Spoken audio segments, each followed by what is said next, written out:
Hi everyone, this is Leslie Lincoln. Thank you for taking the chance to watch this presentation. I just quickly want to talk to you guys about instructional tools.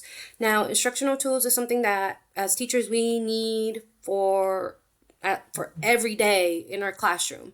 There are so many tools out there that any teacher can use for any content that they're teaching.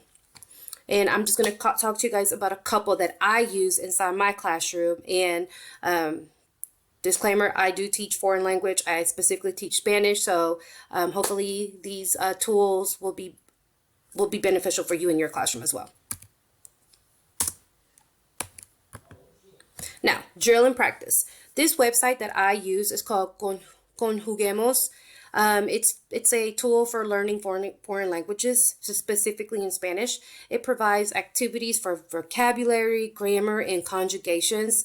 Specifically for conjugations, I know this when my students are learning how to conjugate verbs in Spanish, they definitely need a lot of practice. So this tool right here definitely helps them identify conjugations with activities. There's games, and specifically an example is identify the correct conjugation of verbs ending in AR, and they just have to figure out the endings based on the subject pronoun. But this tool right here is one of my favorites for my students in the classroom. Another tool is tutorials. A very, very, very popular tool is Duolingo, which is a language learning tool that can be used for students and for teachers, and honestly for anybody. From Spanish and French to Korean and Japanese, there are so many language options to pick from.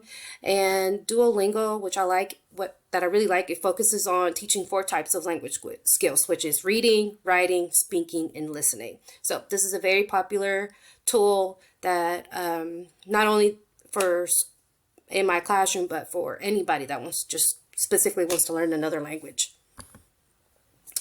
Simulations. Okay, so for in my classroom, I really, really like to use Google Earth. It's a tool that can be used for foreign language or for any content, honestly. This tool allows students to travel far and wide without having to leave the classroom.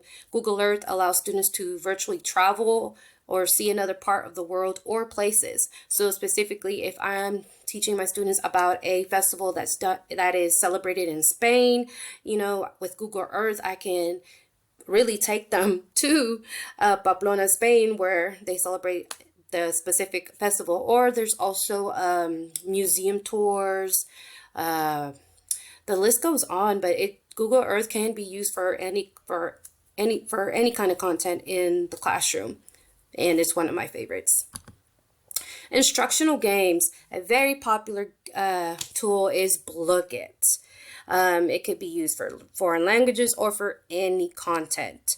It provides various types of learning games. Specifically, my students really enjoy Gold Quest. They get really, really competitive with Gold Quest because with that game, they could steal gold from each other and sabotage one another. And it gets really competitive, but they really enjoy it. And you can create or search topics such as, for my classroom, vocabulary, grammar, and conjugations. For math, you can do like problems.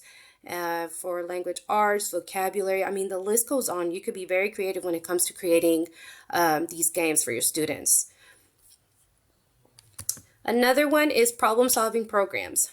Now, Canva is an online instructional tool for creating any type of design. So as a teacher, this is really helpful for teachers when they are trying to create templates or trying to think of designs for their students to use for problem solving activities.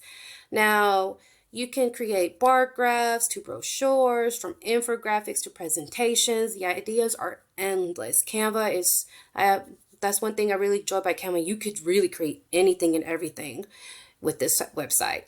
But like I said, so when you are doing problem-solving activities with your students, Canva is a perfect tool to use for templates such as bar graphs or T diagrams, web charts. So, the list goes on. So that concludes my presentation on instructional tools that I use in my classroom.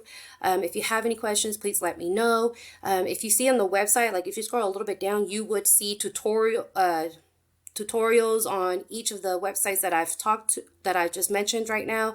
But if you have any questions, please email me, and I will talk to you guys later. Adios.